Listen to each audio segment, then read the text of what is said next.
And this person who cooks all your favorite foods and owns a double time machine Double time machine. greets you with a headbutt. That's how they say hello. That's like how pachycephalosaurs do it. So. Hey, Yeah. not so bad. Not so fucked bad. up. Yeah. And now I've got a this, pretty big Milan myself, so. There's so much worry in the world today. Makes you want to cry and hide away. But when you're with us, you have a place to stay. So just hit play to take pause. Just hit play to take pause. Just hit play to take pause. What up, Cody? My name's Cody. Yeah, and my name's Cassidy. And, Nice. What is this again? I think this is the YEGans podcast. Sick. I'm in the right place. The weekly podcast that releases on the dot like every Monday. Yeah, we're on like a tight schedule. As you know by now, we're on episode, what was it, 30? Yeah. This is our 30th episode. We've been at it for a while. There's no skipping at all. No, we don't take breaks. We don't have lives. We're just always on this. Like, This I don't is our ever life. leave the studio. I only exist when we turn on the mics. Like, I'm like a ghost that comes into being. Yeah, like if if a Cody falls in... How does that story If a Cody falls in a forest and no one's there to help him, get on with your life. Like, that's how it goes. What's going on this episode? What are we doing? Well, you told me that we're going to interview your friend Mark. My friend, yeah. Yeah, no, that's happening. Mark is a person. He has some knowledge, and we're going to try to extract it. Nice. Mine it, if you will. Nice. Oh, like dig deep into the sediment of ignorance and Yeah. find the gems, the fossilized gems of his knowing. Exactly. I think that he's consenting to this. Yeah, people might look through and understand that we're using painting metaphors right now. Yeah. Because Mark is an artist. Yeah, he's a painter. I mean, there is a certain art to the way he approaches his work, I think. a childlike curiosity which could lend itself to many artistic forms, and he chooses to use it brushing dust off of bones. So, to each their own. But yeah, no, I think it's gonna be good. I never had an archaeologist on the show. I'm really excited to have one. He's gonna be so mad when he listens to this. Because in fact, Mark is a paleontologist, very different from an archaeologist, and we're gonna find out all about what that means. In my mind, I'm just thinking like Ross Geller from Friends, Sure. Except for, according to Mark, Ross is much worse at his job. When I think of paleontology, I just imagine all the different lives I could have been successful. That's what I think You about. wanted to be a paleontologist? Yeah. My mom told me that if I was a paleontologist, my wife would leave me because I'd be far away from home. And we're going to find out whether or not that's true. I mean, it depends where you live, I guess. Like, It didn't matter for my mom. She said no matter where you live, no matter what you do, if you're a paleontologist, your wife leaves you. Were you even married? It doesn't matter. Your wife's gone. damn. Be like, joke's on you, Mom. I got a cat. Cat can never leave me. Cats live forever, right? Yeah, I hope so. I mean, they have at least 9 lives. They're like snakes. Snakes live a very long time, too. Ah, that's true. Snakes are invincible. Like, Yeah. Culturally, there's a symbol of a snake eating its own tail, and it means like an infinite recursion. So, like the Ouroboros. So obviously, snakes live forever. yeah, the Aurora Borealis. I know it well. I seen that before. It's like snakes. They live in the sky. They're very colorful. You know what I mean? Yeah, but this is just random stuff that we're talking about. There's no way that any of this will have to do with the show that's soon to come. True, but I like to check in on the happenings of our world. I think our listeners want to know how we are and what we're up to. And but probably mostly they want to hear about dinosaurs. So let's just get into that. And we're getting into it right now. Boom. We're done. No. Now you're on. Okay. Well, Are you the really rum has on? already been added. Yeah. So It's a very currently professional interview. The boys are adding rum into their black coffee, which sounds absolutely disgusting. I'm sure it'll be fine. I mean, honestly, I'll taste a mixture of it and get a little zing, so it'll be great. Cool. Yeah, I'm good with it. All right. Well, we have on the show today a very special guest. It's actually good. Kind of tastes like Like Bailey's a little bit. Very special guest, New Baileys. New Bailey's. That's my name. Take everything you thought you knew about Baileys and throw it out. Throw it in That's the right. trash. This is a whole new ball game. Yeah. Yeah. Whole new Just Bailey's take game. your black coffee and your spiced rum, and boom, Bailey's. your life is better. Yeah. People keep adding Bailey's to coffee, but you know that you're missing a step. You got to make the Yeah. Bailey's first. All right. Well, Yeah. now that you've heard a bit of his voice and a bit of his interests, mainly Baileys and black coffee, we are pleased to welcome Mark Powers to the podcast. Hello, and thank you for having me. Yeah. This is my first podcast experience, so Wow. be gentle. Oof. Yeah. Cassie, who's a stranger? What are we doing with them? Well, all right. Do you want Tell the them, long Cassidy. version Tell them. or the short? Any version. Oh, Mark and I go way back. Way back. Yeah. Good old Red Deer College. Yeah, we went to Yeah. Red Deer College together. We started our degrees at the same We did. time. Yeah. Mark continued. I did not. That's okay. That's okay. But yeah, no, we met in Red Deer, and now it started from the bottom. Yeah. Now we here. So That's it brought right. you to Edmonton. So what brought me to Edmonton was when I was looking for a degree that I wanted to do. I was kind of between physics and paleontology. Those are two things that really captured my interest. And I ended up choosing paleontology before I went to Red Deer College. And so I was choosing a program to go into because Red Deer didn't offer a full paleo program, obviously. Really? Red Yeah. Deer College doesn't Yeah, no, offer it just didn't paleontology. have that university status, so couldn't offer me that. So I was deciding between U of C and U of A. And U of C kind of attracted me because I had family there, and U of A attracted me because it had an actual paleontology program. So for someone who hates scheduling, it was just perfect because like the schedule was kind of made for me. I just pick a few options here and there. So I chose Edmonton ultimately because it was easy, and I got into the program my second time around. The first time was because the people at Red Deer College had no idea what I actually needed to do to get to the U of A. And in retrospect, I probably should have just asked the people at the U of A first, but Yeah. you know, hindsight, that's the one. Live It's and learn. 2020, so Yeah. yeah. But here I am. Yeah, I've just completed my first year of my master's program in paleontology. So Congrats. yeah. Yeah. So, okay, what is paleontology then? So paleontology, first off, is not archaeology. So that's what I'm going to open with. I am not Sorry, like. wait, you're not an Oh, we fucked up. Oh, Yeah, what God. the heck? You know, this is better. This is better. I can It'd be convince probably you it's best better. if you just leave now, actually. That's... Well, this was a great interview. I'll see you all Unless, later. you know, we could try to bring it back. Let's Okay, just- let's try to bring it back. Okay, so you know Indiana Jones. We can look like Indiana Jones, but we do not live that life. Okay. There are no Nazis that we fight out in the Badlands, I didn't unfortunately. know. Yeah, No, no, it's a little bit disheartening. I know.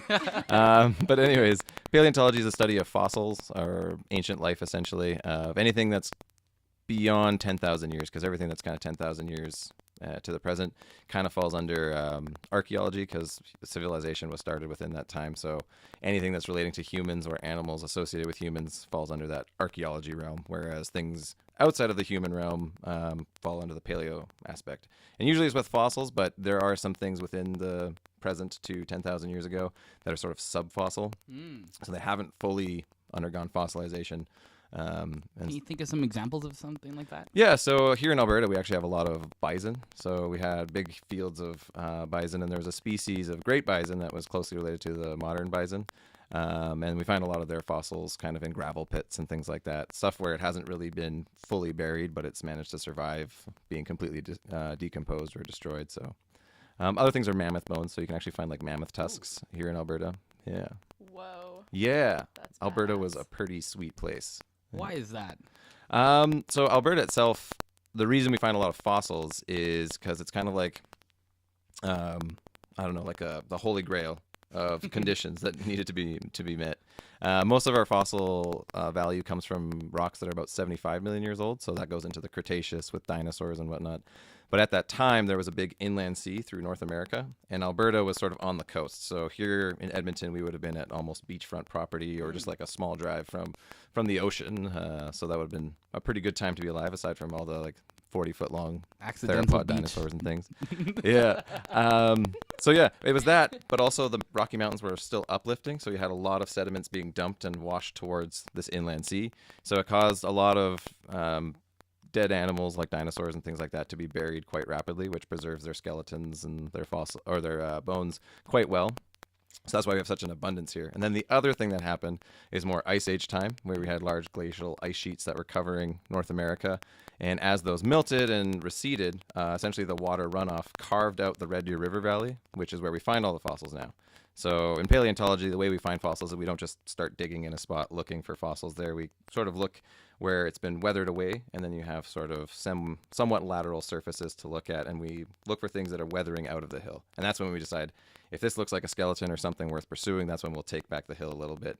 So we never dig straight down because we never know what you'll hit at that point, and there's a lot of glacial till essentially that covers the area anyway, so you probably wouldn't hit too much. But okay, so can you tell me what is the difference between just like a bone that you find out there and a fossil? Like, what makes it a fossil? yeah, so fossils undergo usually permineralization or replacement. Now the two are kind of similar in terms of replacement. The bone material, what makes a bone, so like the calcium phosphates and whatnot, are dissolved through solution with mostly water and other things that get into the subsoil when it's buried. And then over time, that replacement is near complete. So what's left in a fossil is only about 5% of the original bone. And then what it's replaced with is whatever's kind of in that substrate. So you get different minerals that will end up replacing it, and different elements. So that's why fossils will be different colors and things like that as well. Ooh. So here in Alberta, if you go to Dinosaur Provincial Park, most of the fossils have like a reddish brown sort of look to them.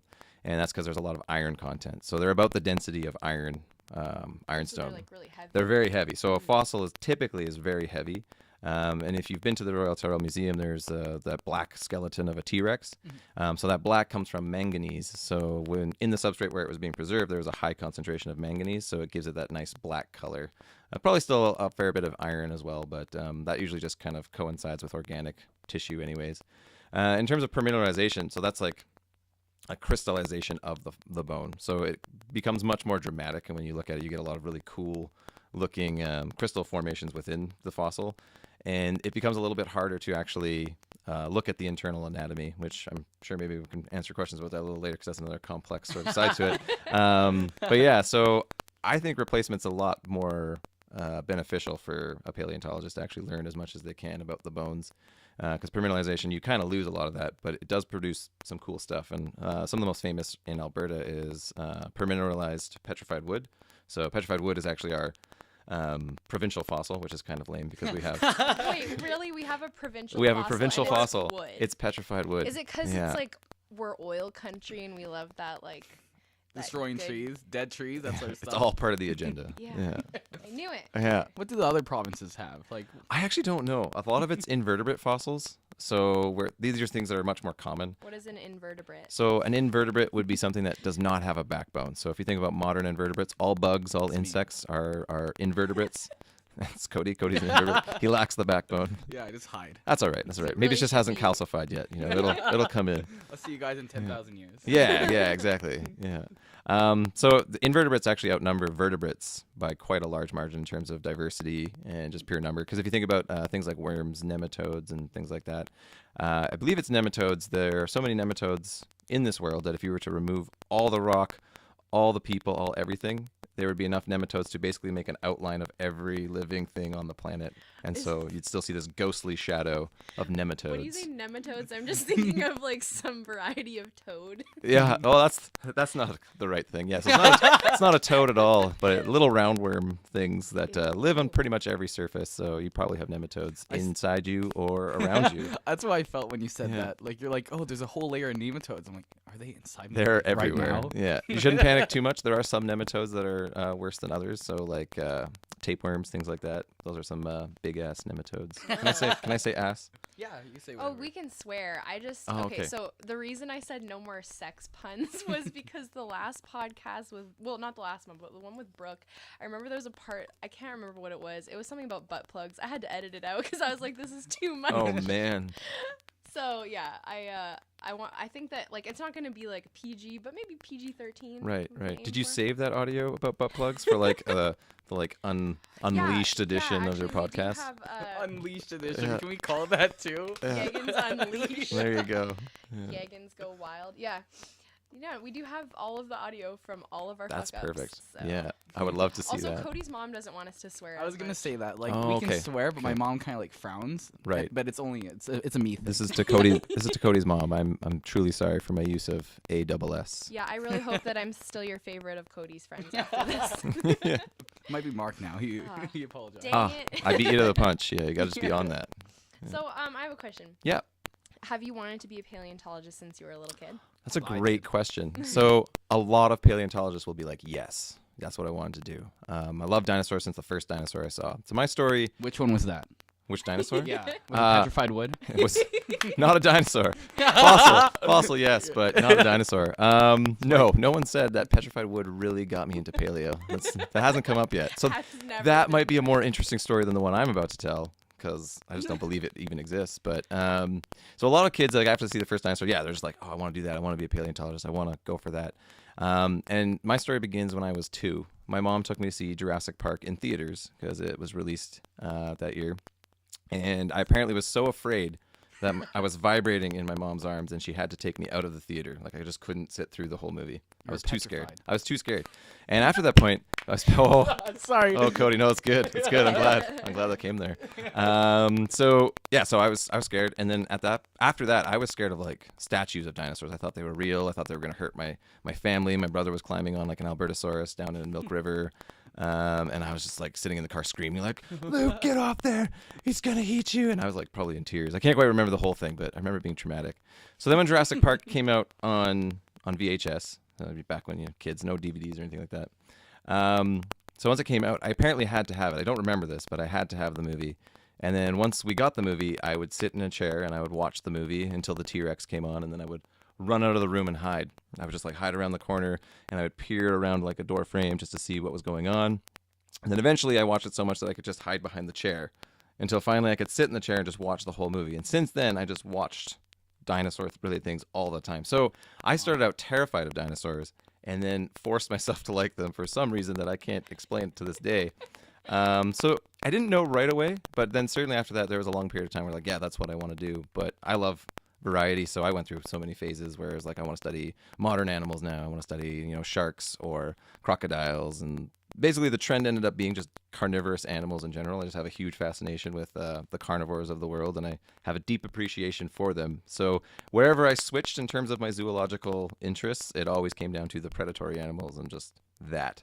So with dinosaurs, I'm studying currently the raptor dinosaurs. That's what my master's thesis is on. So they're called dromaeosaurids, and that means swift lizard, which is actually a misnomer, which we can talk about more later as well. But so I'm studying them, and I'm actually studying Velociraptor, famous one. Again, please ask me questions about that, because I'm ready. I can debunk a lot of things about Oh, I know Velociraptor. nothing about So I'm comparing Velociraptor, which is actually found in Mongolia, not North America at all, and comparing it to Sornitholestes, which is a sort of it's a raptor dinosaur from North America that was alive at about the same time as Velociraptor, and looks very similar. So I'm kind of looking at how deep those similarities go. But How deep do those similarities go? well, preliminary results suggest that for me, what I've observed anyhow, is that the Asian dromaeosaurids, they tend to have sort of these elongate snouts and fairly robust skeletons. So their limb bones are quite thick, and they're short compared to the rest of the skeleton, or the axial skeleton,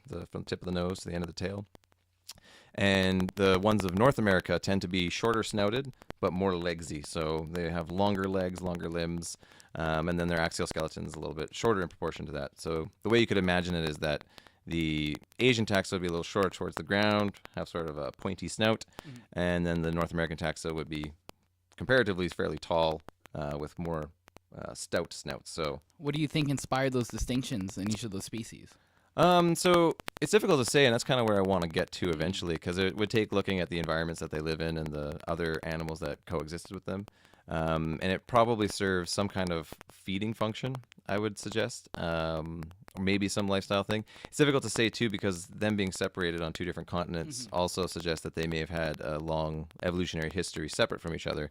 So it's hard to pinpoint everything that would have guided those changes, essentially, towards the forms that I'm studying. But I would suspect it's something to do with feeding and maybe the animals that coexist with them. So in terms of North America, we have a lot of large ceratopsian dinosaurs, the horn-faced dinosaurs. Triceratops? like Triceratops. Yeah, that's a North American one. And then in Asia, they tend to actually have Oviraptorosaurs and very few large ceratopsians. And Oviraptorosaurs, they're called the egg thieves.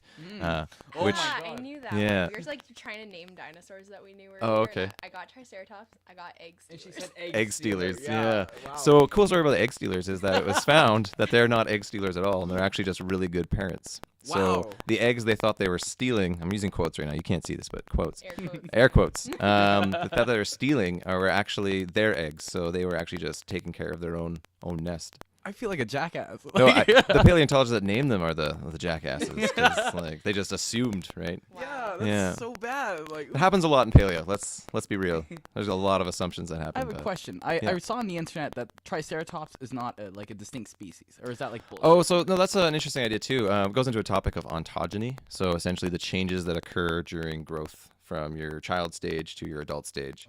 And there's this other ceratopsian that coexisted with Triceratops named Torosaurus, and it has very similar features to Triceratops, except that its frill, so behind its horns, is quite squared looking, which is more typical of the group that both of them belong to, the Chasmosaurines. They have these really large square-like frills, whereas Triceratops was the weird one out where it had a very rounded frill, so kind of like a potato chip coming out of the back of its head. So some people interpreted or suggest that Triceratops is a younger form and its frill hasn't fully grown.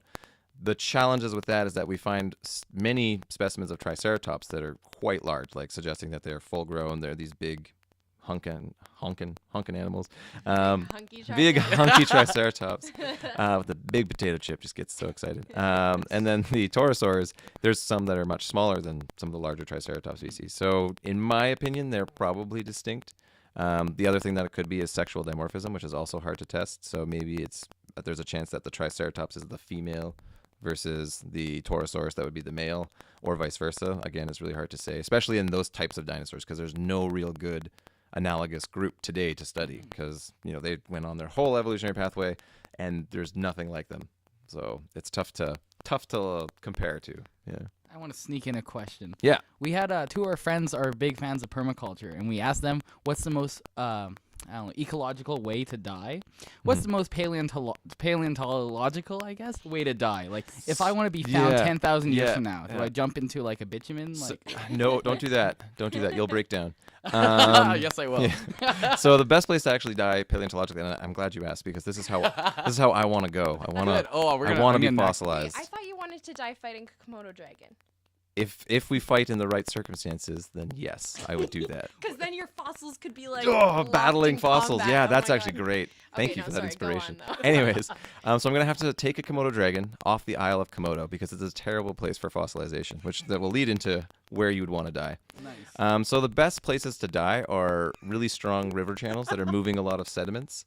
So if you die there and you get washed up to sort of the point bar where it's just dumping sediments and building them up around that bend, there's a good chance that you'll be buried there. And if you're buried rapidly, then there's a good chance that that'll compact over time, and then you will slowly become a fossil. So you want to be buried within about a year of wherever you land or wherever you end up. So another good place is deltas. So at the end of a river system, when you're entering the ocean, where all those sediments are just being deposited, that's a good place to die as well. So try to look for areas where a lot of sand or mud's being pushed on you. And Is the river valley like sufficient? Can I be fossilized if I just go for a run and die there? Probably not. So a big thing too is that the river here is very inland. So even if you were to be fossilized in this river, the chances of you being found later are slim, because you need to be in a place that's got a high erosional surface. So it'd be better in a much larger river that's also moving a lot of sediments and close to the ocean, because that's where it's kind of all running to. So you get a lot of sediment deposits Do you there. have like a river picked out? A Or? river picked up. Recommendation? I kind of thought like I would like the Mississippi. I think that's a good one. Like go at the Yeah. end of the Mississippi and get buried there. Yeah. Yeah, I mean, if there was a higher chance that Dinosaur Park could bury me, I would like to be buried there because of nostalgia, but it's just not the best river for me to choose, I think, at this point. Nostalgic Yeah. burial. Yeah, exactly. I want to be buried with all the dinosaurs I've studied. Cute. Yeah. Along the lines of silly questions, Cody, do you want to ask your? Oh yeah, so we have questions written. It's This is. yeah. So Cassie already asked if this was something you want to do since you're a child, and my question is, what's it like to live my dreams? To live your I don't dreams? know what Yeah. this one. Oh well, I guess I'll ask that one afterwards. I wanted to be a paleontologist when I was young. Yeah. And my mom told me that if I were a paleontologist, my wife would leave me because I'd be so far away from home all the time. That's not. Is that true? It's not necessarily untrue. The key is to find someone who also is a paleontologist, right? That's true. Those are the more successful relationships in paleontology, are the ones where both people can just Is that your go. experience? Or? That's what I've noticed, I guess.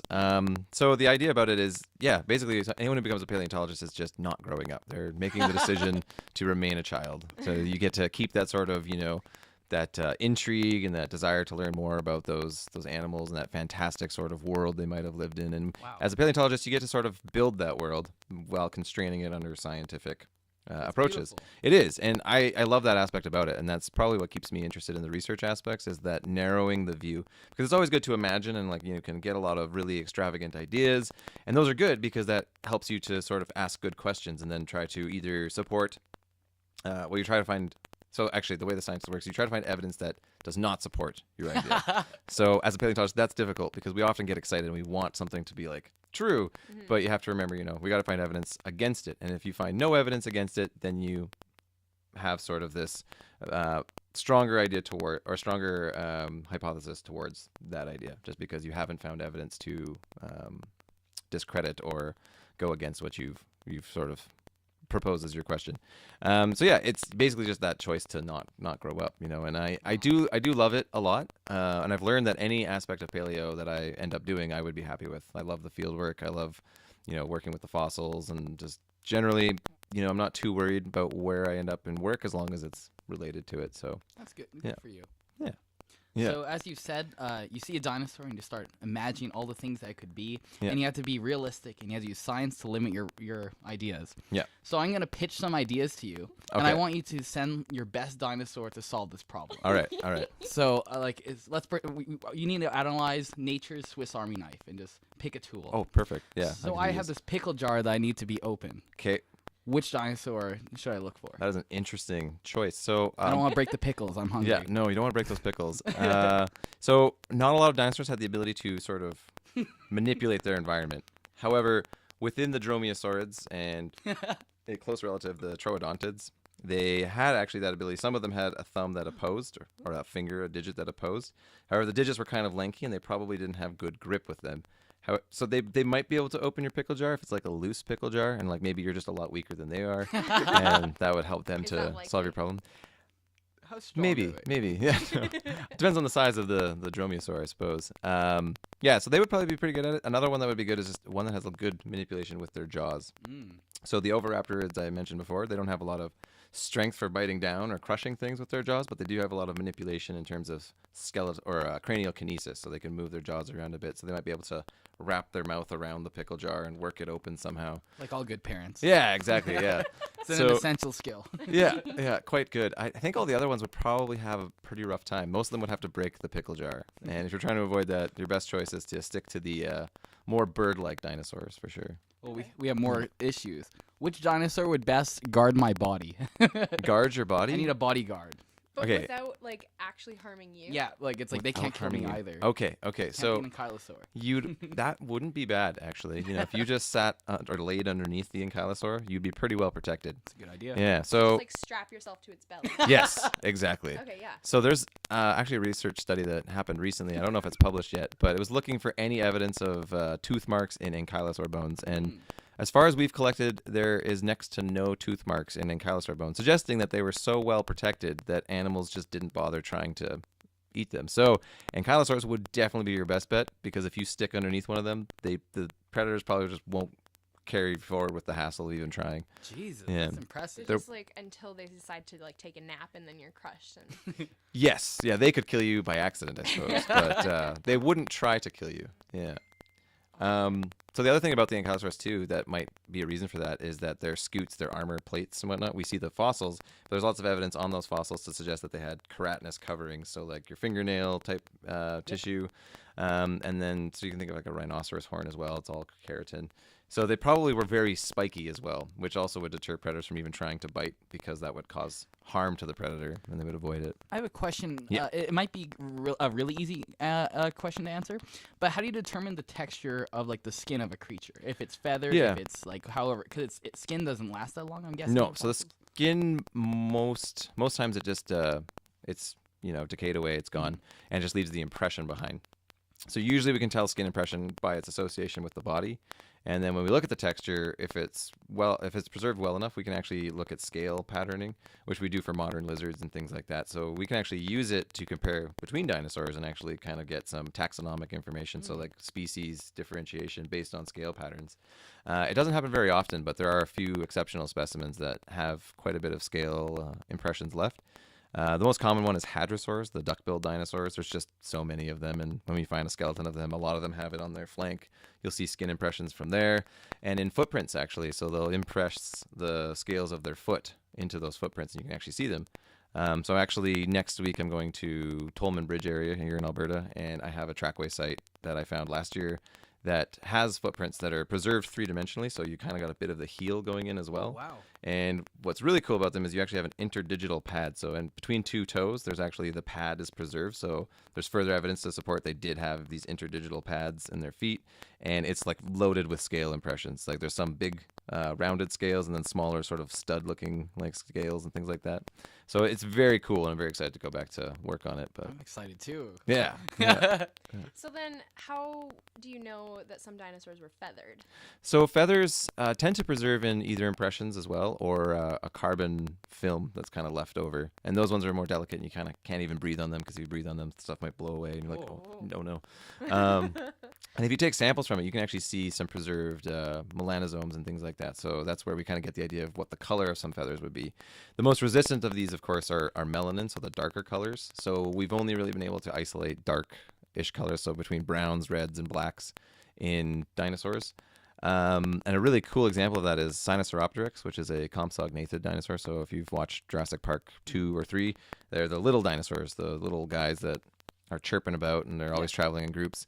And they have really long tails, and this one is this beautiful tail that's upturned, and you can see even the color difference. It's not the true color of what the animal would look like in life, but you can see like a black, white banding on its tail. So it had sort of this like raccoon tail. So they did the looks for the they look for the melanosomes, and those white parts tend to have nothing there, so suggesting they're white in color. And then the parts that were darker had melanosomes, suggesting a reddish brown look. So they would have been this reddish brown banded color on their tail. And that's really cool. The other thing too with skin impressions versus feathers is that if you find skin impressions and there's no evidence of sort of the base of the feather or anything entering there, then you can infer that there's a good chance that animal didn't have feathers. So that's where there's a lot of contention with tyrannosaurs, the big meat-eating dinosaurs, is that some people believe because of their close relationship with other feathered dinosaurs that they had to have feathers. Others believe because of the large size they got to, they wouldn't need feathers due to gigantothermy, so they're just so big that they don't need that insulating structure. So a common analogous animal to that is elephants. They have some hair, but it's not nearly as extensive as other mammals. So they're just so big they keep a lot of that heat in. So that is an idea, and most skin impressions we found of tyrannosaurs suggest that there is no feathers on the more derived sorry, that's a bad way to say it. More derived tyrannosaurs that you'd find here in Alberta. With that being said, though, in China, there is a 30-foot long tyrannosauroid, so a more basal tyrannosaur, that is completely covered in feathers. Wow. So that's another reason that a lot of people think they should have feathers, but evolution does weird things, and if something's detrimental to the animal, they'll probably lose that feature. So it really depends on, I guess, how they evolve to get to where they were, but yeah. Thank you. That was very thorough. Yeah, sorry. Yeah, I go on tangents. I can't help it. Yeah. Murder those myths. Yeah. Okay. Sorry, guys, for murdering all your myths. Yeah, I want to believe in some nonsense, but yeah. We have one more task for what dinosaur good. would be the best. Winning a prom king or queen. Ooh, the prettiest dinosaur. Oh, man. Oh, are you suggesting that prom king and queen are just the prettiest? I don't know. Pretty shallow. So, okay, give me some criteria of the prom king and queen then. Most popular. Most popular. Involved in extracurricular activities. Yeah. Oh, geez. Real go-getter. You're adding a lot of criteria. That's very hard to tell with dinosaurs. So I'm going to start with the pretty because there are a lot of sexual display structures in dinosaurs. And I think that is a good place to start. Okay, yeah. So ceratopsians, we talked about them a little bit earlier. Those frills, they have so many different forms, shapes, and like different spikes coming off of them. And we don't know a lot about the color of them because it would just be skin covered, and it's very hard to tell skin coloration. Sorry, one quick side question. Could they have seen color? Yes. Okay. Oh, wow. Yes. Actually, so dinosaurs would have had great color vision, because birds are the modern dinosaurs, and birds' color vision is so advanced that they can actually see infrared as well as UV, most birds. So they can actually see beyond the spectrum that we can see, and our color vision is limited because of dinosaurs in a way. Sorry, this could be a tangential thing, but No, I'll get back that's to it. So essentially, during the time of the dinosaurs, they had dominated the land, and mammals were restricted to smaller bodied forms, and they were, a lot of them potentially nocturnal, just, going out when they had the advantage of all that insulation and being warm-blooded, and they could go hunt insects or small dinosaurs and things like that. Because of that, there wasn't really a necessity for color vision. So most mammals today have very restricted color vision.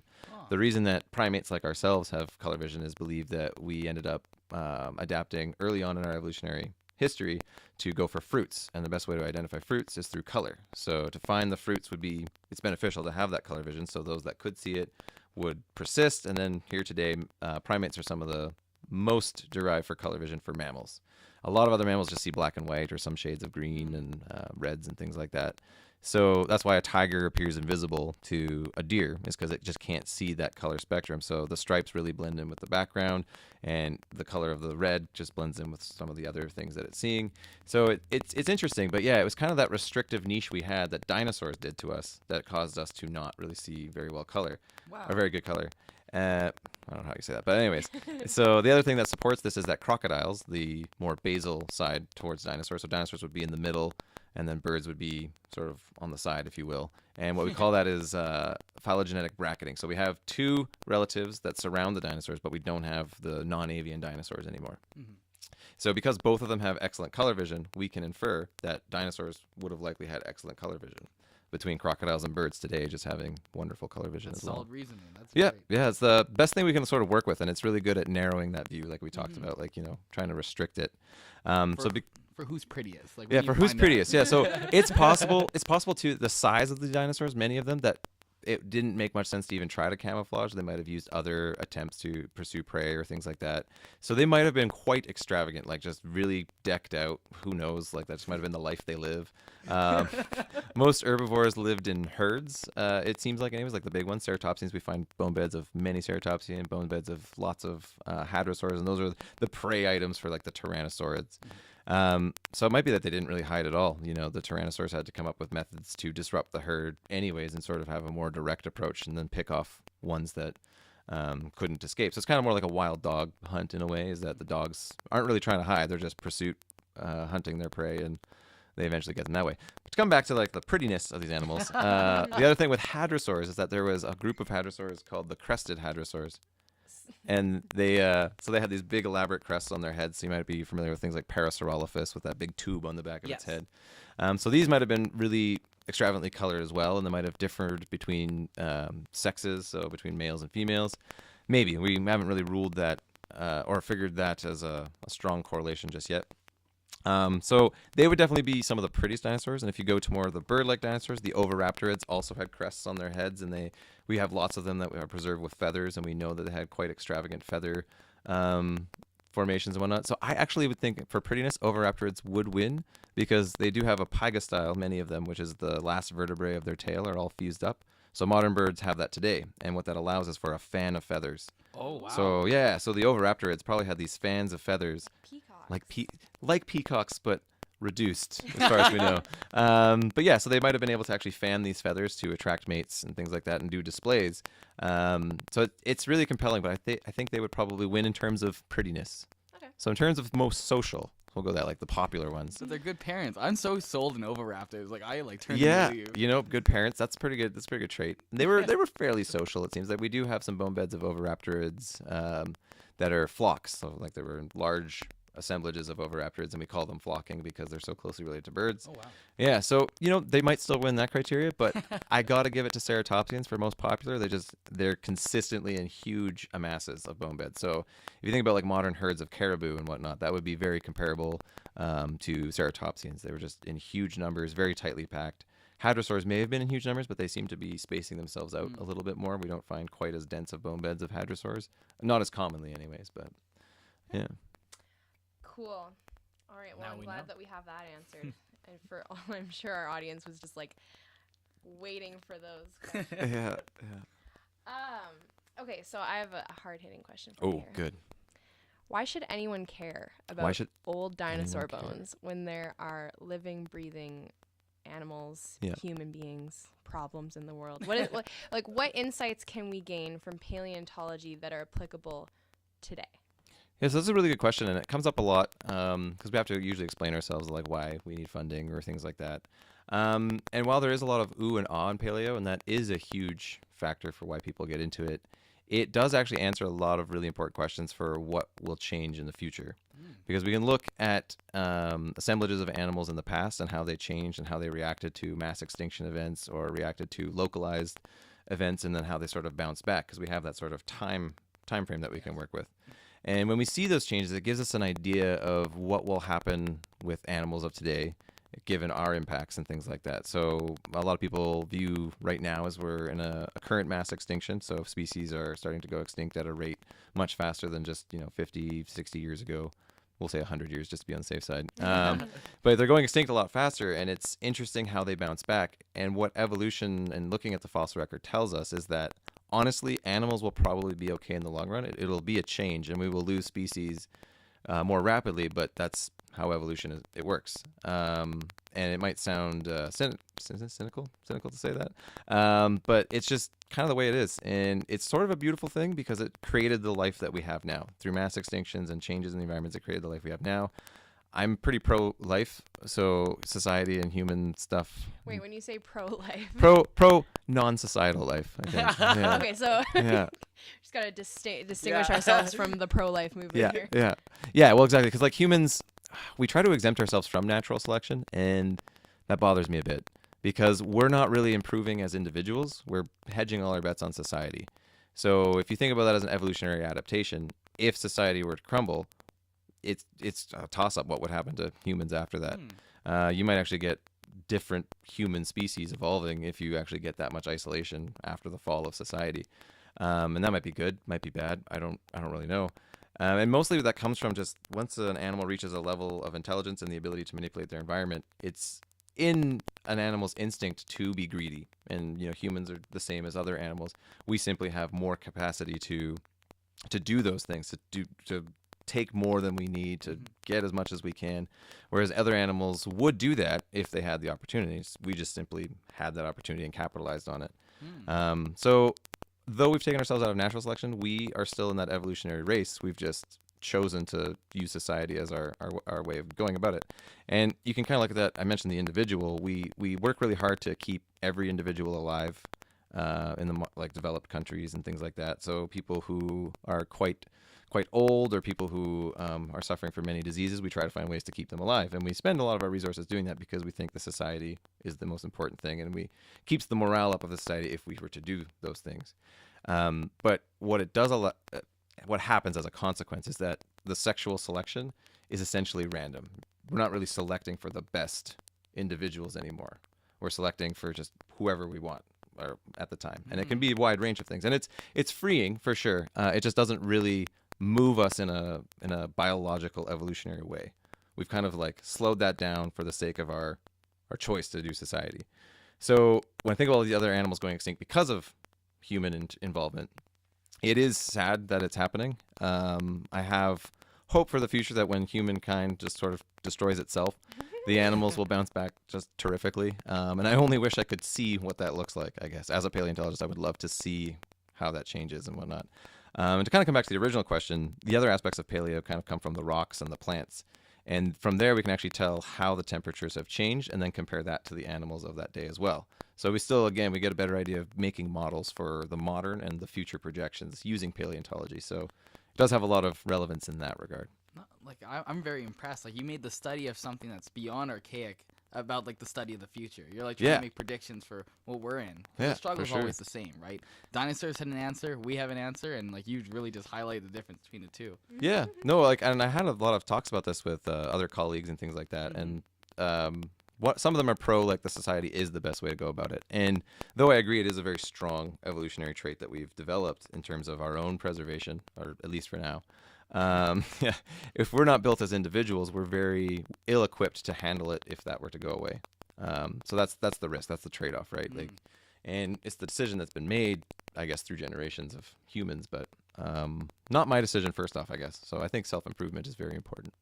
Do you think that human greed is inherently just like too great to overcome in a societal context? Like, do you think that if we keep this sort of like projection that we're going, like we won't be able to maintain society in the future? It's a difficult question, and it's not entirely what I study, but what I've learned a little bit through population ecology is that we're actually slowing down our rate of increase, which is good. We're kind of reaching potentially our carrying capacity, which essentially is how much can we actually support for human life. The difficulty is that mankind has to acknowledge that sort of as a whole and agree to maintain it or reduce, because that's the best way for us to live. I think the ultimate problem with humans is overpopulation. Sorry, like the original question was talking about. Well, I'm just wondering if you think that human greed is... Right. So I mentioned greed is inherent in all animals, and it's more so the convenience. Any animal will choose the easier path to get what it wants or what it needs. And humans are no different. What we've done with our ability to manipulate the environment is create an easier way to do things consistently. Like we keep just trying to make things easier and easier and easier, which allows us to overindulge more and more and more. I think there's a lot of good things that have happened in the past few decades of understanding that that's there. The problem is to get sort of consensus. The consensus is something that's difficult because we encourage variety, and I love variety, but what variety will cause is conflict. And so that conflict prevents sort of a uniform plan to sort of fix the world. As a society, we need to have foresight. In using foresight comes from like the paleontological work, so we can provide foresight. Like if we continue this way, this will happen. And then it's just a question of the politicians that are projecting it. It's kind of like 99% of climate scientists believe in climate change, and yet Trump thinks it's well, exactly. by China. And they'll attack those ideas of the science isn't resolved, and it's like that's sort of a misuse of science in general. Like we never consider ourselves resolved because we're always trying to build better hypotheses. But when you've done tests with these observations to actually come up with well thought out hypotheses, that is a strong thing, and people day to day should take it as a stronger source than the one or two people that would say against it because, oh, well, there was this one time observation didn't work. There's a lot of factors that go into each experiment, and if people want to like capitalize on one failed experiment, that is again misinterpreting it. So they're misinterpreting the science there, and then people who read like headlines, they're not going to read into the detailed methods part of these scientific studies, and that's where the meat and bones is in the methods. And if you have like sort of a botched paper, like it's a bad paper, but it got through reviews through some relation to the publisher or things like that, which happens a lot, unfortunately. And if that happens, the best thing to do is look at methods. And most people aren't being given the methods; they're just being given the discussion part. And the discussion's always going to have far-reaching ideas based on the results, because you got to take it to the next step. And those things can be very misleading, and you're going to get a lot of controversy at that section because that's where a lot of the ideas are of like what next, like what should we look at next, or what does this imply for the future work and stuff. But the methods for a scientist is where we look in papers, and if we see problems with their methods and like a misinterpretation of their results, like we can see their figures and they're saying in the results that they got this result, but it's not true. We're better to digest that information, and usually we have more access being in academics to look at the paper itself. So I think that's like a big thing, is that needs to be more emphasized. Like methods is important, and the reason that the methods have been developed this way is so that we are making sure that our results are not biased to our subjective sort of views.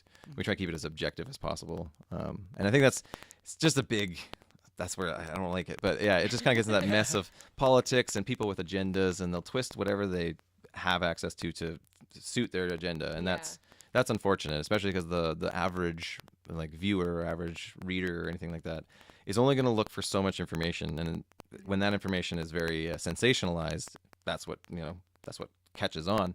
And a lot of the work isn't too sensational, but it's very important. Like each step is very important. Like it can be this small thing where we learned, oviraptorids aren't stealing eggs, right? That's a small thing, but it helps build a more accurate picture of what those animals were like, and then can be related. I know that's kind of a weird example to use, but things like that are important. Even if it seems small, it's important to know what actually came of it and like what that might mean. And I think that just needs to be communicated better to people. Yeah. Well said. Well, I always dig having scientists on our show, because the way I interact with the world. You dig having scientists on our show? Is that a paleo joke you just made? Excuse me, only paleontologists can make those jokes. Well, I guess you uncovered whether it was a joke or not. I just found Oh my gosh. some content. So good. So good. It has to Hey, be a these jokes are getting old. Oh, Oh man. Yeah. kill me, bury me, and discover me in 10,000 years. All right. I hope so. Sorry, Yeah. go on. Oh, but I engage through the world through like human perspectives, through culture, through art, through language, and I hear how indifferent all our scientific guests are towards humans. Yeah. So I'm actually I'm an idealist. Like I would like to have this like sort of society that is, perfect and everything works because that's logical and it should be accomplished or should be able to be accomplished. The problem is that sort of variety that exists and the agendas that still are present in certain groups of people and whatnot. So I am an idealist and I do want that. I also recognize the problems that society has and like inherently that greed exists regardless whether we want to admit it or not. Entirely. So like those parts make it difficult, but yeah, I do think I tend to have the idealistic mindset that we can be better, that we can do better. So I am a people person, so I like interacting with people and I see the good in people that I meet and talk to. But I see like the general consensus of society sometimes where it's like, how can they think that way? And like, I can't talk to all of them, so I can't sway all of them. Only you could talk to every single That's person. right. Smokey the Bear he's telling me, he said forest fires, but I know what he meant. The forest fire of society. I can prevent it. Yeah. Oh, wow. I know what he meant. Yeah. It was made for me. There's a slip in there for me somewhere. I just know it. Yeah. What are some things... Sorry, did you want to... No, that answered my question. I just Yeah, I just bounce back like and forth. Yeah. I like the perspective that scientists have because a lot of people they're just so entrenched in the views that they were presented from their Yeah. youth. The second you discover how long like life has existed on Earth and Yeah. how many different ways there are to answering the question of like existing, like that science provides, Yeah. And it just changes your life. that's interesting too that you bring that up. I hear a lot of stories recently too about people who are brought up in religious families or things like that. But as they're exposed even through public education or things like that, they tend to see the evidence and for themselves they often realize like this holds merit in my mind. Like I'm interested in this and I still maybe have my faith or maybe I don't, choices, whatnot. But they tend to start taking it more seriously. And I think that's a strong statement for education and, learning as a group, as that society, being exposed to your peers really helps build that. So I've got confidence for the future in terms of that. I've seen a lot of people kind of take either the balanced approach or switch fully into like the science mode. And I think that's good. And I know a lot of people have balanced their faith with their science. And I'm also for that. Like I don't have a belief that there is sort of a deity or anything like that. But as a scientist, I hold out the idea that I don't know what's beyond our universe, not necessarily a god, but maybe it's just another being on a level that we don't understand because you kind of think of like the atom level. We can't even see those, but like every time you breathe out, you're breathing out more molecules than there are stars in our entire galaxy. Like that's insane. The level is just so small. And then you expand that to the galaxy. That's huge. But then you expand that to the universe. Again, huge, billions of galaxies out there. And then beyond that, who knows? Maybe there's billions of universes that are sort of in these like clumps all exploding who knows where. So it's really tough to say, and I don't hold it to any interacting deity, so I've definitely given rid of that idea. I don't think humans are inherently special in terms of that. But, if people find, like, comfort in that, that's totally fine, and I'm not here to discredit any of that. I'm just saying, like, I don't personally see us as much more than modern house cat. We're kind of we're on the same evolutionary level as every animal and every plant alive today, so, yeah. Well, to quote our... first-year cell bio instructor, the Venn diagram of the questions that are answered by science and the questions that are answered by religion, or that each seeks to answer, doesn't intersect. Those are two separate, like, questions that are being asked. So I think that's like, how a lot of people are able to balance their faith with scientific mind. Certainly. A lot of the people that have PhDs in science as well as maintaining their faith do see that, and they kind of just keep them separate. Like, they have their faith and they hold out on it simply because, or not simply, but like they hold out on it for their own personal reasons, and that's fine. And when they approach their scientific work, they approach it the same way any scientist would, and that's important. And ultimately, if we're understanding the universe we live in more and more, and we're getting more understanding of those things, then I think that's good, regardless of a deity or not. Like you have a more understanding of the world you live in, and that's always nice, I think, to have that. Yeah. However, I can say that it did ruin the mountains for me. I go to the mountains now, and all I see is formations of rock that are like stacked up on top of other ones, and I'm like, damn, I just want to watch and be like, oh, a mountain, sweet. Now it's like, oh, it's slanted like 70 degrees. Yeah, some uplifting that's happened there. I'm like, no, stop. Not so uplifting. Really brought me down. Yeah. We hear you're single and ready to mingle. Sell yourself in 5 words. 5 words? That's what it says. You like. It can be a 5-word sentence. It could be 5 distinct characteristics about you. Okay, I might go that way. It could be a pickup line. might be easier. Say over after wait. 5 times. Damn it. Damn it. He's counting. I'm counting the words. No, that's something about bone beds is what I'm going with. Yeah. You're trying to craft a pickup I was line? trying to craft a pickup line, but I can only do it in 6 words, so I kind of messed that one I up. mean, you could omit some words and sound a bit cave-ish. Cave-ish, Neanderthal-ish. Yeah. Oh, by the What way, you doing here? what you doing here? Here's my club. There's my bed. Wait, here's my club. There's see 6 Here words. is club. Their Here's bed. club. There's bed. That's my line. That's my line. What were you gonna say about Neanderthals? Oh, they actually, when you look at their endocasts, so like the size of their brain cavity, a lot of them actually had larger brains than the modern human. So if you do equate that to direct intelligence, it's possible that they were smarter than the modern human. But it's very difficult to actually do that because birds tend to exceed what their endocast would say that their level of intelligence. If you look at parrots and corvid birds and whatnot, they definitely outperform what their brains would suggest. But yeah. Interesting. Yeah. Well, you know what? We're also single and ready to mingle, and we have the perfect game This is to perfect. capitalize Yeah. on this. It's called Red Flags. That's the game. It was sitting by me the whole Yeah. time. I didn't So even know.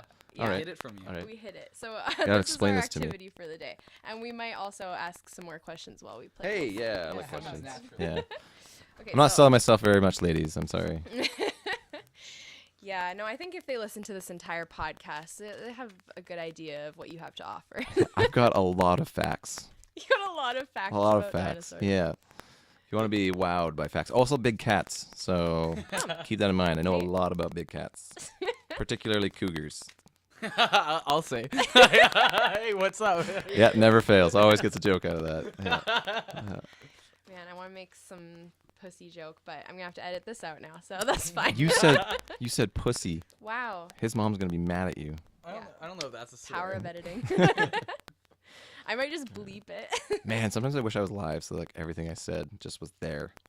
Like I just like everything was live that I said. You know, just like a I live don't- cast, live broadcast. Oh, you wish that you had a studio audience. Yeah, kinda. Yeah, because it's I'm fun that pretty way. Sure you are live right Yeah. now. I am alive. This is true. Not a fossil yet. This is all scripted, as per usual. It's totally scripted. I actually wrote this up before I even came here, Yeah. predicting Wrote it on every his question arm. they would It's really ask. small. Wait, my arm or the script?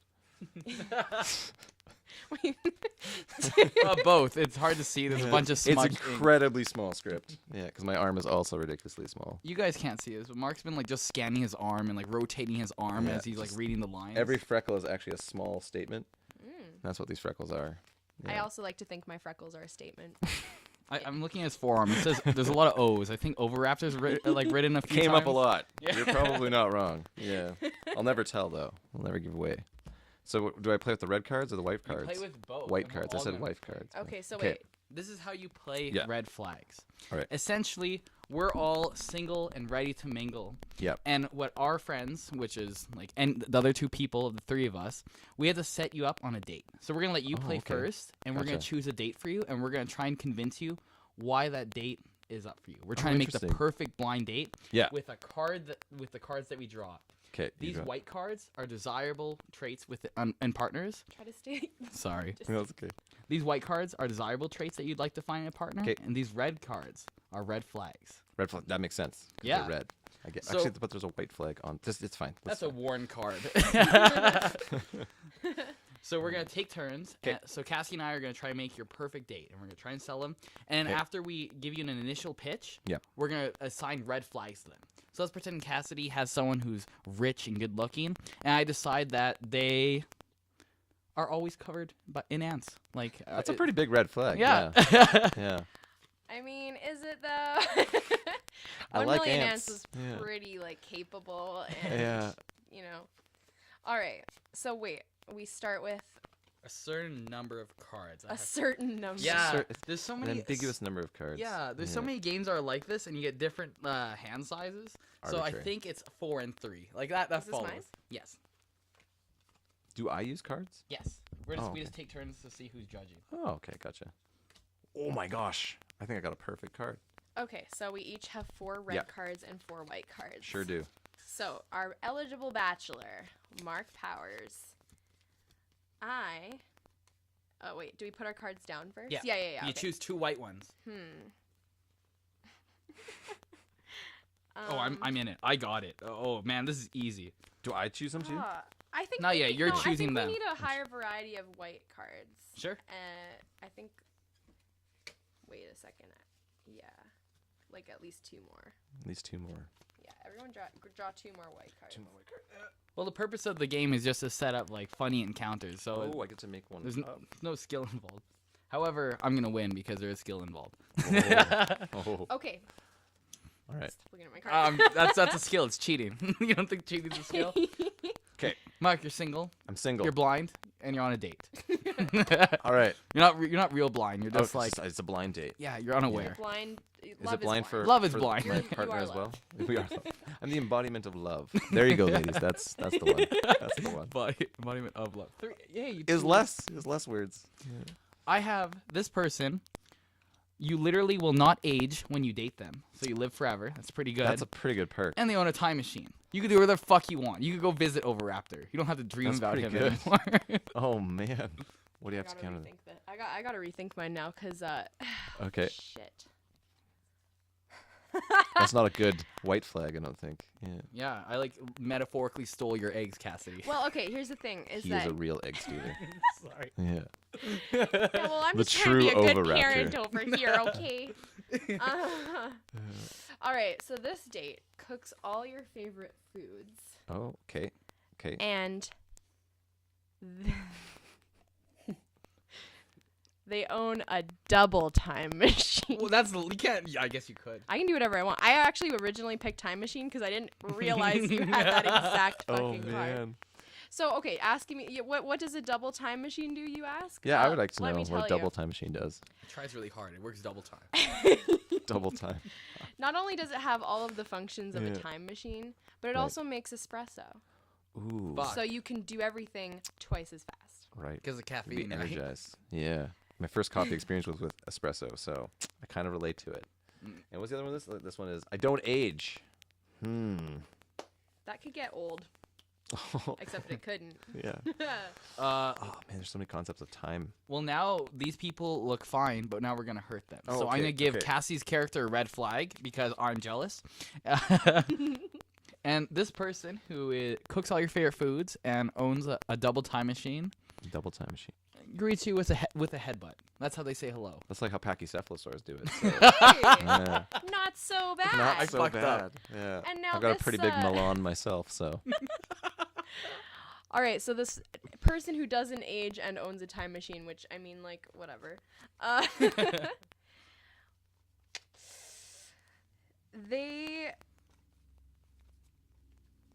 You will never have another orgasm while you date them. Ooh. But you could go back in time to when you could have orgasms. Yeah, but or you how's won't that be work? dating them. Oh shit! Oh jeez. That's a pretty big detriment. There's a lot of It's math like- involved in this one. Yeah. Every time I have sex, I'm pretty sure I have an orgasm. So Pretty sure. pretty sure if I know what an orgasm is. Spoken like a scientist. Like you have an idea what an orgasm I could be? hypothesize that I have had an orgasm. No, I can't say that. Actually, no. Never mind. This is getting really personal. What's What's Okay, the choice here? what I have to choose now? Yeah. I think I'm gonna go with this guy. Fuck. Nice. Yeah. I didn't. That one over there. I didn't think this would be a turn on, the headbutting, but I guess I yeah, don't know that's okay. paleontology. You know, I don't mind a good headbutt now and again. Yeah. Discard pile? Yeah, we just chuck Alright. him there. So now I get to help Yeah. pick one for you guys. Now it's Cassie's turn. We're gonna go in a circle. So now we're gonna Okay, we're gonna try and find hook out. Cassidy up. Who knows me better? Okay. Who has a better hand? Yeah, pretty much. I mean, at some point it is just in the cards or it's not. Okay. I have these suck. But this game is awesome. So fun. Haha. I say we go for I'm ready. I got Cassie's perfect person here. Do you? Crap. Wow. Okay, I'm gonna try this one out and see what happens. It's a Binosaur, like as I mentioned earlier. Did we grab new white cards? Yes, you always want to keep your Oh, hands new white soft. cards. Good. Love to be. Full disclosure, Mark and I did used to date, so if you fuck this up, I mean, I guess You know, it's been a while though. It's been a while. Things have changed. it's very true. Okay. Okay, Cassie, this is the person for you, and it's not Alright. just because my hand was bad. They're patient, Oh. whether they're that's visiting a sweet. doctor Yeah. or someone who's very like good with time. That's up Yeah. to you. Yeah. Whatever Time turns you machine, on maybe. more. That's Yeah. how they can be so patient. Yeah. Is that what the next one's gonna be? Another time machine? You'll never have to work while you date them Wow. because they're Wow. Damn. Mine is not quite as beneficial, but I think you will like them more. Okay. All right. Okay. All right. Okay. So, mine, or this match for you, always smells like cinnamon, ooh. and okay. is the lead singer of your favorite band. Not anymore. They're gonna get it. Oh. I know how you like band They members. kick every animal they see. Ooh, you're a jerk. All right, hold on. But I could just prevent them from seeing any animals. That's true. Problem solved. You guys are Oh too my gosh, legal. hold on. Like, I've never looked at the red card so far. So yeah, this they're is- brutal. Oh, there's two really good ones. Like people I'm gonna fall choose like this one. snow. So Oh this no. person's great, patient. You know, you'll never have to work, but also doesn't think that women should vote. Fuck. Yeah. Sorry, I gotta pick the band I member. Woo! Suck at There we this. go. I can't. I'm not down with the non-suffrage. I love suffering. All right. Okay, I'm Cody's alone. turn. I'm single. Cody, we're gonna find Cody a really good match. I don't know Cody very well, That's fine. No, but we based on this bonded. interview, I'm gonna go with these two. It's very basic, but Man, I'm pretty really strong. bad at picking pretty stuff. strong. Also, I I have was- something in my eye. Damn it. I considered like It's called fear. I'm throwing it away. Okay, it's on. First of all, I'm getting rid of my entire hand I was Oh, you gonna- can do that? once, and I'm doing it real early.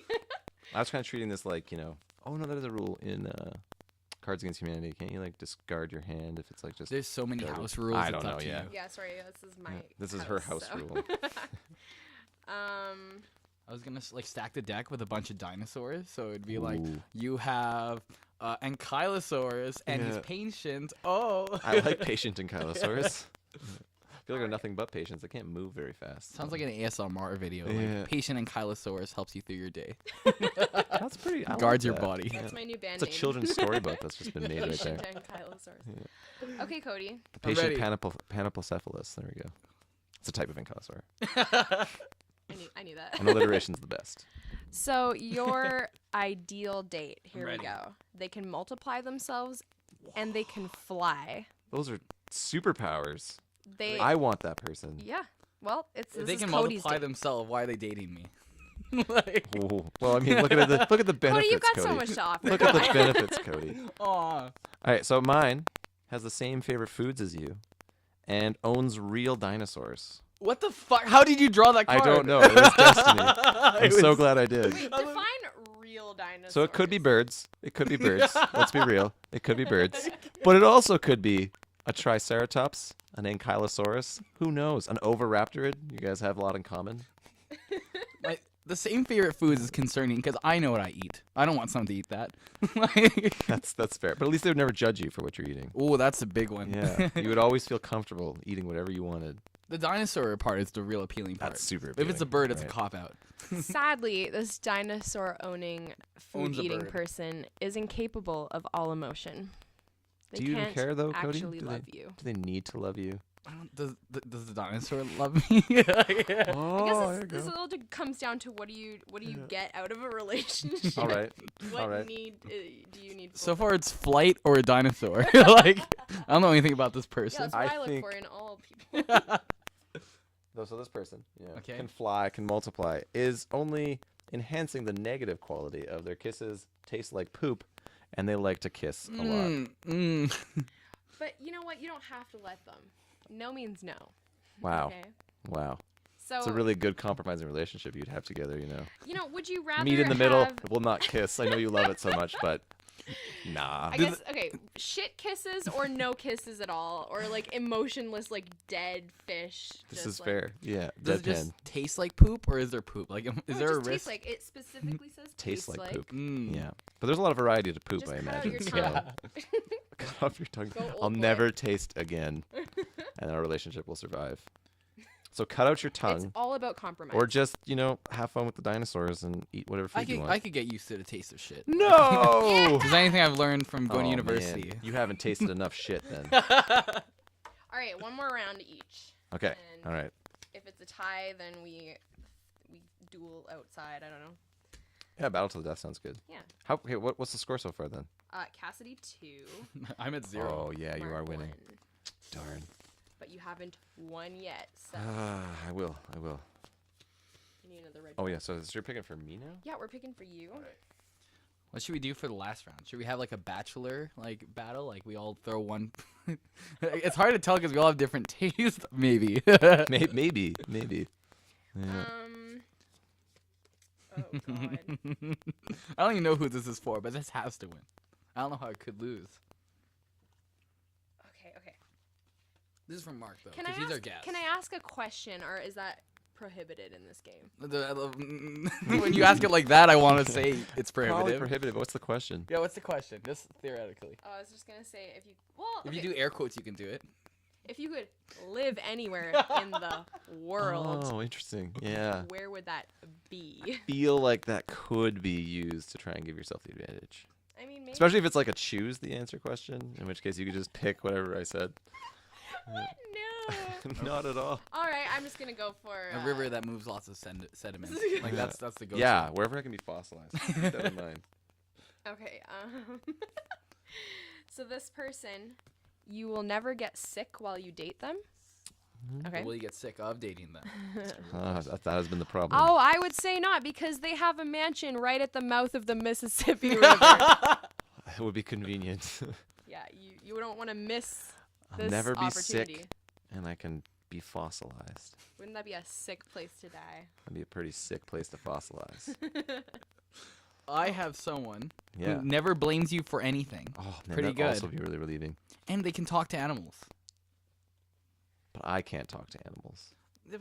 They don't blame you for that. Yeah, how can you trust that they're telling you Right? what the Like, animals I are was actually thinking, like, saying? Why are you guys insecure about the gossip of animals? Yes. That's so insecure about people Something being I didn't honest. know I was insecure about, Yeah. but You listen to the They'll forest. be laughing at me in their own animal speak, and I don't know what that means. And then she'll start cackling, and I'll be like, "What? What'd they say?" And she'll be like, "Oh, "Nothing." Oh, you wouldn't nothing get at it. all." Yeah. Oh, it's a badger thing. Don't worry about it. okay. Well, Oh. this animal talking, not blaming human. I mean, do we know they're human? Not don't know. We necessarily. don't. They could be an animal. This person non-human slept animal. with your dad recently. Hey, it says one of your parents. Yes, your dad. Fine. That's fair. It It would be really messed up if it slept with my mom. Yeah. Yeah. They didn't blame you for anything, though. Like it's not your fault they slept with your parents. It's not your fault I slept with your dad, but I did I it know that anyways. You automatically thought it was your fault. And they but can talk it's to not. animals because, like, your dad. Wink. No. Oh man. This person. How do we get rid of this person? Yeah, you can't.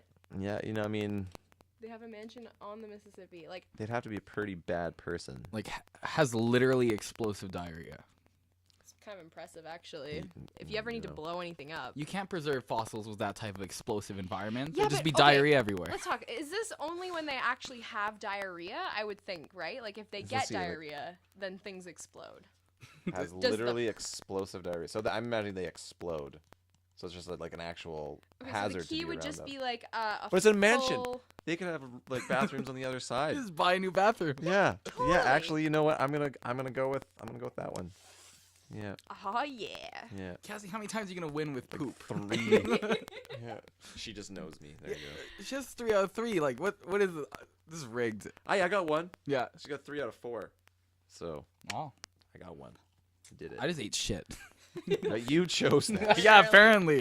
You Literally. chose it. All right. Yeah. Wait, it's Cody now? No, Wait, it's you. I'm confused. It's you. Oh, Yeah, oh, we're picking yes. for You you. already won, but it's up to you. I already won. No, I want one more shot at love here. This is drawing cards. That's easy. Easy. I want to throw way more. I don't think I'm gonna win this one. That's what there's they been all a say. theme though, so I'm gonna go with that one. If it's a dinosaur, like theme, Yeah. like that. There's a theme there.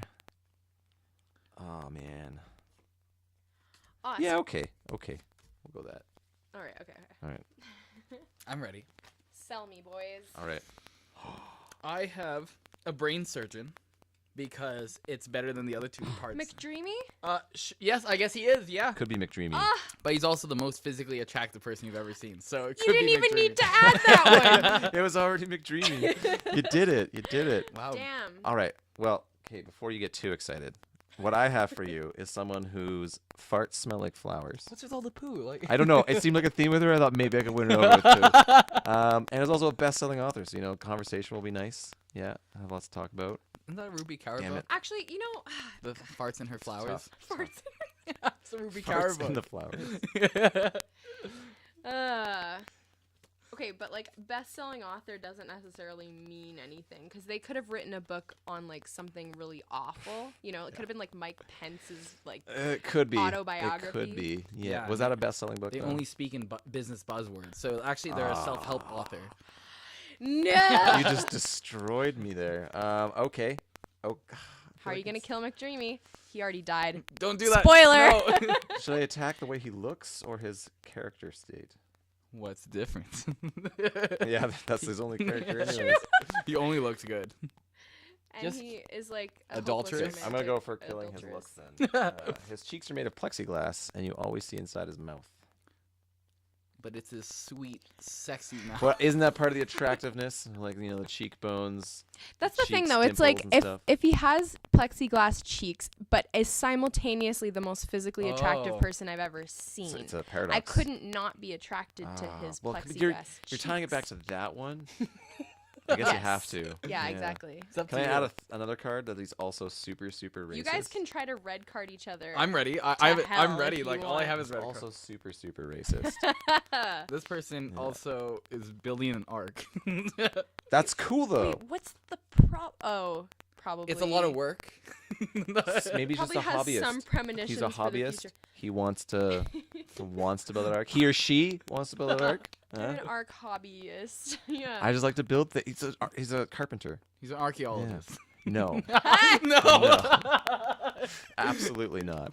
You give me a look. You're like, don't bring How dare you? those people to my show. Yeah, like it happened so much when I was at the Tyrrell and I was sitting at the prep table. So preparing fossils, people come up and they would ask like, "Oh, so are you like an archaeologist?" It's like, no, I'm So not. you worked at the Tyrrell? I did work at the Tyrrell Museum for 3 I summers. say it. Yeah, No. a lot of people call it Tyrrell. Named surprise.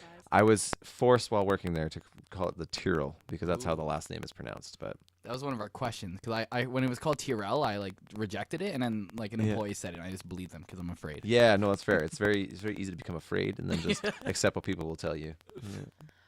All right. Well, these people both suck so much. But This is a hard one to get over, being right? super racist is something that you could move past. Is it? Only speaking in business buzzwords, I feel like is a more. I think that there are people who have been racist who have had their hearts and minds changed. Racism just like business buzzwords. But I would argue that attractiveness can also change, and he may lose his attractiveness and continue to be racist. How shallow do you think I? Oh, right. Huh. Damn. Okay, add one more red flag and then I'll Oh. decide. All right. I'm gonna let God add the red flag. I'm gonna flip over it. Everything they touch literally turns to shit. Oh my god. What's with this poop? Like This is God's work oh, right now. man. Like, God Well, loves some good number twos. okay. These aren't really great. I don't know which one to you can pick. flip over one. Just I could do random. Yeah, you know just what? do random. Random. get another poop related one. Is eligible for the Make-A-Wish Foundation. Oh. Because he's a brain surgeon. No, he's dying. He stabbed himself. I don't know. Scalpel, whoop! Right in the cheek. Yeah. Good thing they're I'm made gonna of sell him by saying like he just couldn't handle how overwhelmingly racist he was, so he knowingly infected himself with a very deadly virus that will take his life. That's very dramatic. Oh, damn. So it's not a long Cody. commitment. I honestly think you should take Cody's right here. This person touches things, they turn to shit, and they're still trying to build an ark. So that ark is a piece of shit, like literally. everything that they put on it just is another poop. Yeah, Add it to no, that you're pile. right. I think Yeah. I'm gonna have to take Cody. Nice. There you go, Cody. That's You got one. me. Which I guess kind of makes it a tie between me and Cody, since you now have. Me and Cody. What are you miss 3 points? It's between me and Yeah, Mark. no, but you we're had tied. 3 red cards technically. Oh no, it's only per Yeah, person. it's per. You just want to pretend like there's Individual. a competition. Okay, wait. So does that mean I won? Yeah, you won 2 turns. Whoa, ago. wait. Did we already do 2 rounds? Yeah. Oh, wow. let's Okay, do it. that's It's my turn. I have to pick someone. He gets to Oh, pick. we He gets didn't to give pick. Cody You a gotta do last Cody. date. I'm probably gonna choose Mark just to make it so you don't win by such a large Such margin. a- Okay, fine. We're gonna Such do a this landslide. anonymously then, if that's the case. That's fair. You're gonna have to give me yours, and I'm gonna All present right, I don't both. know. I'm just closing my eyes. Okay. I think you Okay. just know by who tries to make. Do you have much of a nightlife, Cody? Do you get out a lot? Like I'm alive at night. yeah. Yeah. Okay, that's good. That's good to know. Yeah. I consistently get home on the last LRT. So is that a Alright, nightlife? alright. You Up know to that you. might be. That might be. Oh no, none of these are great. All right. So far, poop and dinosaurs, like they get you pretty far. They do. I don't have either of those things. They do. Do you like mythical creatures? See, you've been asking What? questions. I wasn't allowed to ask where you I'm not wanna asking live. specifics. I'm asking kind of general I questions. love all mythical creatures. All right. All right. Like the more heads, the better. All right, okay. Ooh. Hurry up and pick. All right. I All right. have something. If there's a card that says female Cody, yeah, it's almost a for sure. All right. One of the white We're cards. gonna try is female this. Cody. It's not gonna work great. Do you want me to say first? Yeah, you go. All right. So I'm ready. this person for you is very affectionate. I'm Aw. adding very, but affectionate, Nice, and they are a mer person. nice. That's good. I'm gonna ask that you speak a little more directly into the mic, but The not- person is affectionate and is also a mer person. But now it's Thor. Now it's Thor. Yeah, I just can change this. It's Thor. This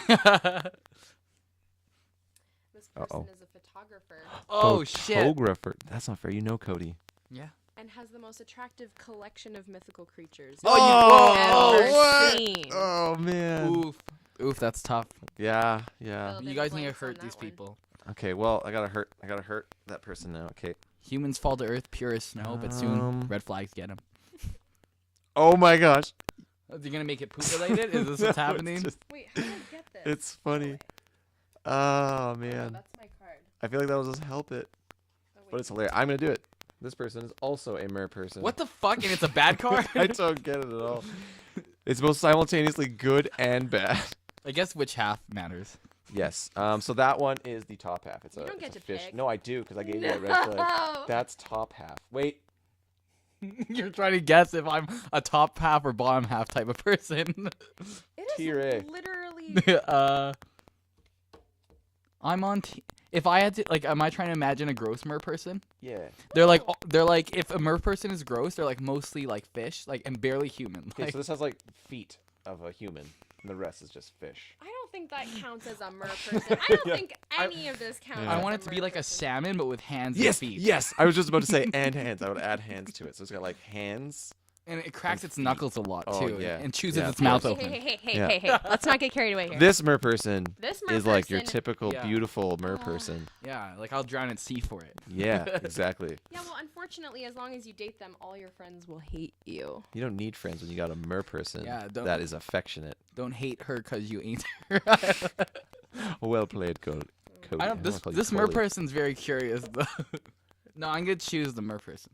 Sorry, which mer person? Yeah, exactly. Oh no! Why choose between them? Yeah. Just take both mer person, mer people. Then I you get will. like a fish and a Yeah. person. Like Yeah, I guess. I the guess math so, adds yeah. up. I'll just get a fishmonger. Oh, perfect, perfect. I'm gonna choose Mark, just unrelated, just because he has Yay. literally a better mer person. I do. It is a better mer person because yours is a gross mer person. All right. Well, so much for There my you go. photographer with the mythical creatures. How That's does it even fine. take photos if all it is Could've- is hands? Right? It's probably a pretty terrible photographer. Ever heard of a GoPro? Oh, good call, good call. Swimming Yeah. upstream, that'd be pretty. Don't be so exciting. ableist. Okay? Yeah, gotta change my perception. Yeah. And that's it. That's red flag. Nice, nice. I feel like I know a lot more now of what I'm looking for in a partner. Yeah. Yeah. So there you go. In a Really mer open up. person. So if anyone out there has a mansion on the Mississippi Delta, I would be interested in that. I'm dying there. Yeah, yeah. I forget what the other ones I chose were. The other one I chose. That was like the one I remember. Yeah. was the other person? Or It's a blur. There's so many. Like There's the so dating many. world's wild. yeah. Oh, the person that did headbutts. Yeah, Oh, if you're a yeah. headbutter, call me up. All right. Well, thank you, Mark, for being on our podcast. Thank you for having me. It's been wonderful. I've been having a good time. Yeah. Do you have any final questions, or is that it? That's probably it.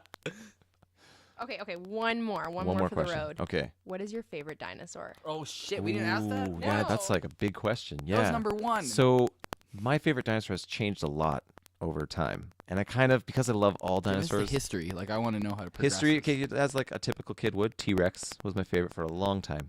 And then I found out about this dinosaur called Giganotosaurus, which is found in South America. And the biggest thing, Your Giganotosaurus phase. yeah.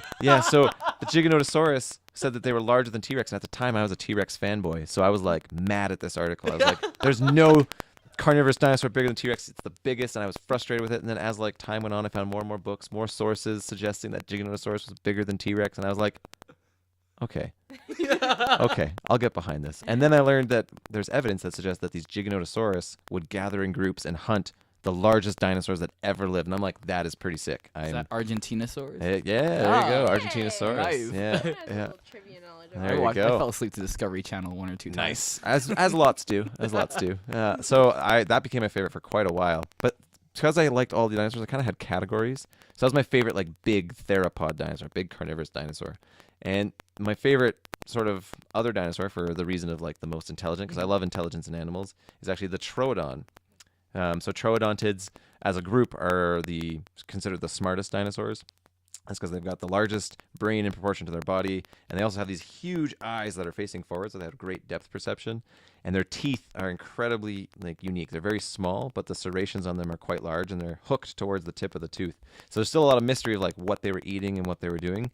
But current research that I've been partially involved with has suggested that they were possibly robbing nests and stealing the babies of other animals and taking them back to their nests to feed their babies. Literal egg nappers. Yes. What the fuck? So they're kind of like the pelicans of the Cretaceous, which I do think pelicans are atrocious birds, but I value the troodontids for other aspects because they appear to be very generalist type predators, and I'm like, I'm down for that.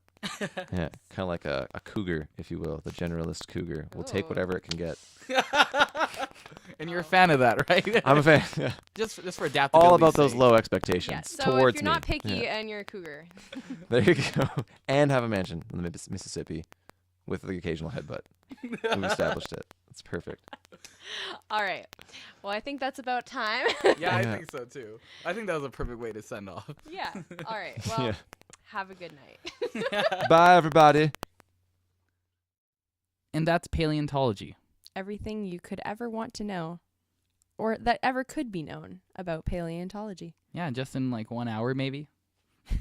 Maybe, Who knows? maybe, maybe 3. I don't know how long we were talking for. It just the time flews by.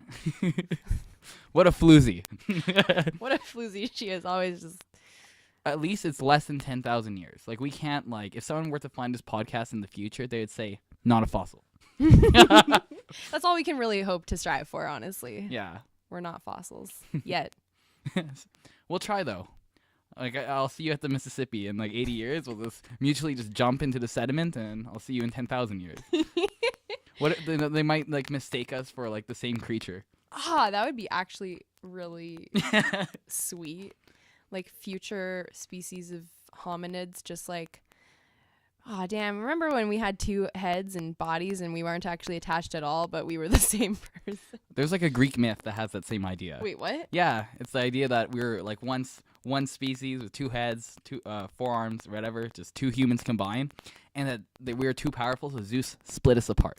Aw. Yeah, No, our ultimate goal as a species is to rejoin. to get back at Zeus. We're strong. Oh, wow, I like how our ultimate goal as a species is just revenge. On Zeus, yeah, I thought that was the plan. When we diverge from that. I read this thing which is if vengeance is sweet and vengeance is a dish best served cold, is vengeance ice cream? And I think it is. I think vengeance flavored ice cream is a market we need to capitalize on. I heard that revenge is bittersweet, and I looked up things that are bittersweet, and it said almonds on Google. So, revenge is almonds. Damn. I mean, it is if your nemesis has an almond allergy. Yeah. So. Or just a tree nut allergy. Like, there's a lot of weaknesses those people have. You're allergic to a lot. It's not like peanuts. Wait, what's not like peanuts? Oh, a tree nut allergy. If you're allergic to peanuts, you're only allergic to peanuts. If you're allergic to tree nuts, you're allergic to fucking like 18 different things. Oh, God. It's a hard life. Because peanuts are actually legumes. Oh, wow. Yeah, they're not even a nut. Wow. They're poser nuts. I guess people with peanut allergies aren't allergic to anything. Yeah. So what did you learn from Mark's visit? Well, actually quite a lot, because when I knew Mark previously in another life, he was just beginning his degree. So, like, he was a fresh, young Burly boy. And he only got burlier as time went on. But no, he was, he was very interested and eager, but didn't have quite as extensive of a knowledge base. And now talking to him, it's like, whoa, like, you did it. Like, it's really actually quite amazing.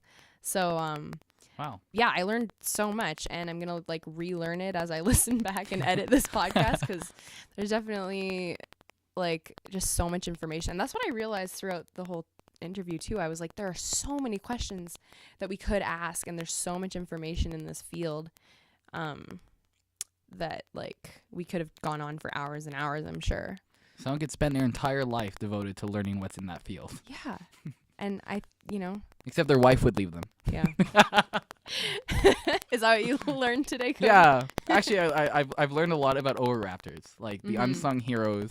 Like, we thought they are egg nappers, when in reality they're just good parents. Yeah, they're just like napping on. They're not.